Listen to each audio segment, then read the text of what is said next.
Hello students, तो चलिए आज हम लोग शुरू करते हैं क्लास 10 का एक एकदम नया एक्सरसाइज जो कि है एक्सरसाइज नंबर 5.2 और उसका फर्स्ट क्वेश्चन है fill in the blanks in the following table given that A is the first term, D is the common difference and A N is the nth term of the AP.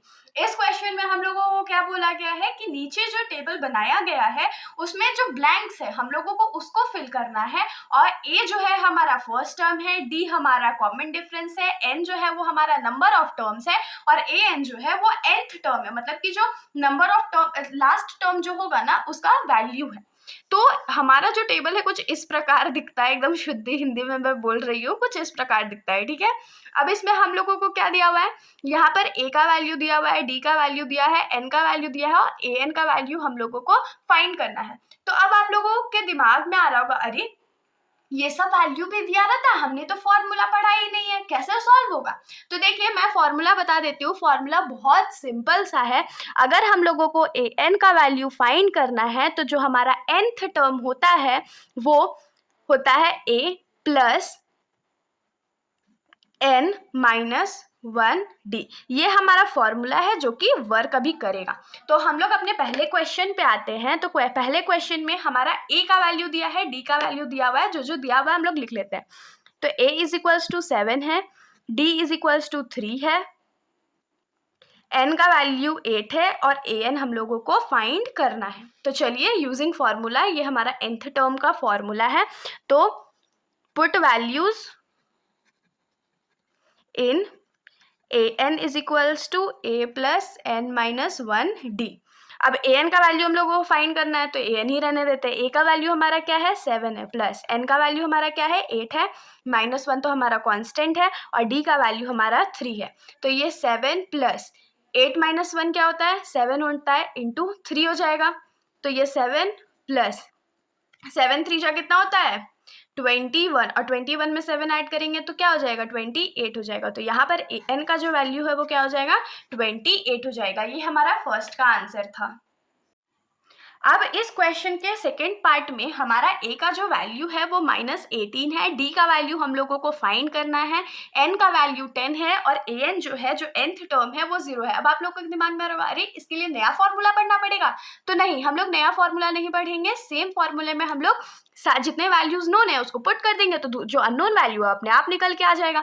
तो चलिए हम लोग put कर लेते हैं। तो हमारे पास ये क्या हो जाएगा value, A N is equals to A plus N minus 1d।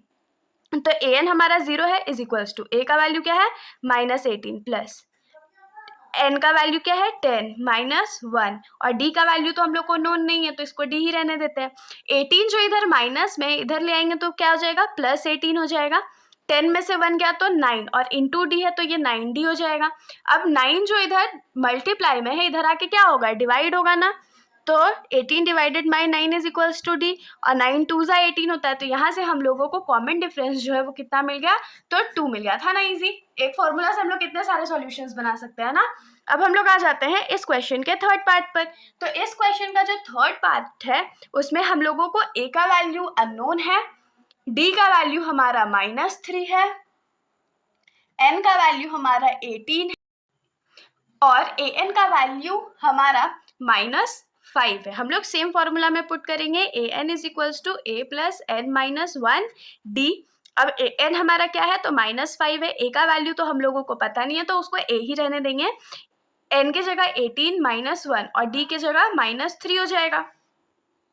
तो ये -5 इधर ही रहेगा, ए ऐसे ही रहने देते हैं, प्लस 18 में से 1 जाएगा तो कितना बचेगा 17 बचेगा और ये इधर -3 है तो ये इससे इंटू होने वाला है। -5 is equals to A plus minus minus और 17 3 ज़ा कितना होता है, जल्दी जल्दी कमेंट करके बताओ कि 17 3 ज़ा कितना होता है। तो हमारा 17 3 ज़ा होता है 51। अब ये जो 51 इधर माइनस में है इधर इसको भेजेंगे तो ये प्लस में हो जाएगा। तो -5 प्लस 51 इज इक्वल्स टू ए हो जाएगा। तो 51 में से 5 को माइनस कर देते हैं, क्यों, क्योंकि प्लस माइनस माइनस होता है। तो 51 में से 5 जाएगा तो कितना बचेगा 46 इज इक्वल्स टू ए। तो यहाँ पर हमारा जो ए का वैल्यू है वो कितना आ गया, तो 46 आ गया। अब हम लोग आ जाते हैं इस क्वेश्चन के फोर्थ पार्ट पर। तो इस क्वेश्चन के फोर्थ पार्ट में हम लोगों को ए का वैल्यू दिया हुआ है -18.9 उसके बाद हमारा जो डी का वैल्यू है वो है 2.5, एन का वैल्यू हम लोगों को फाइंड करना है और ए एन का वैल्यू हमारा दिया हुआ है 3.6। तो सेम फॉर्मूला यूज करेंगे, दिमाग तो लगाना नहीं है। क्या करेंगे, लिख देते हैं A N is equals to A plus N minus 1 D. A N का वैल्यू कितना है 3.6 इज इक्वल्स टू ए का वैल्यू कितना है -18.9 प्लस एन का वैल्यू नोन नहीं है, हम लोगों को फाइंड करना है, डी का वैल्यू हमारा 2.5 है। अब क्या करते हैं, ये जो 18.5 इधर है माइनस में है, इधर जाके प्लस हो जाएगा, तो ये हो जाएगा 3.6 plus 18.9 is equals to N minus 1 into 2.5। तो 18.9 में 3.6 ऐड कर देते हैं, तो यहाँ हम लोग ऐड कर लेते हैं 18.9 प्लस 3.6। 9 और 6 कितना होता है 15, बाकी हाथ में रहा 1। 8 और 3 होता है 11 प्लस 1 12 और यहाँ 1, तो यहाँ 22.5 आ गया। तो यहाँ लिख लेते हैं, ये होता है हमारा 22.5 और ये n माइनस 1 इंटू 2.5। अब ये जो 2.5 राइट साइड में मल्टीप्लाई में है वो लेफ्ट साइड में आकर के डिवाइड हो जाएगा, तो ये हो जाएगा 22.5 divided by 2.5 is equals to n minus 1। तो अब बहुत लोगों को लग रहा है अरे इतना डिफिकल्ट क्वेश्चन सॉल्व कैसे होगा, तो ये क्वेश्चन देखने में डिफिकल्ट है, क्वेश्चन डिफिकल्ट है नहीं। चलिए हम लोग इसको सॉल्व करेंगे। तो देखिए 22.5 को हम लोग क्या लिख सकते हैं 2/5 होल डिवाइडेड बाई 2.5 को क्या लिख सकते हैं 25/10 is equals to n minus 1। तो अब जब ऐसा क्वेश्चन हमारा रहता है तो उसको हम लोग रेसिप्रोकल कर देते हैं, तो ये क्या हो जाएगा 2/5 divided by 10 into 10 divided by 25 is equals to n minus 1। तो ये 10 और ये 10 कट गया और 5 के टेबल में ये कटेगा 5 टाइम्स में, और ये 5 4 ज़ा 20 और 5 45 और 5 के टेबल में 45 कितने टाइम्स में आता है तो 9 टाइम्स में आता है। तो यहाँ पर n is equal 9 is equals to n minus 1 हो गया। अब इधर -1 है तो यहाँ क्या हो जाएगा 9 plus 1 is equals to n। तो यहाँ से हम लोग n का वैल्यू क्या लिख सकते हैं 10। तो हमारा जो रिक्वायर्ड वैल्यू है n का वो है 10। अब हम लोग आ जाते हैं इस क्वेश्चन के लास्ट पार्ट पर। तो इस क्वेश्चन का जो लास्ट पार्ट है उसमें हमारा a का वैल्यू है 3.5, डी का वैल्यू है 0, एन का वैल्यू है 105 और ए एन का वैल्यू हम लोगों को फाइंड करना है। तो हमारा फॉर्मूला क्या था A N is equals to A plus N minus 1 D. अब ए एन जो है उसका वैल्यू तो अननोन है तो उसको ए एन ही रहने देते हैं, इज इक्वल्स टू ए की जगह क्या है 3.5 प्लस एन हमारा क्या है 105 माइनस 1 और डी क्या है तो 0। तो ए एन इज इक्वल्स टू क्या हो गया 3.5 प्लस 105 में से 1 माइनस करेंगे तो क्या होगा 104 इंटू 0।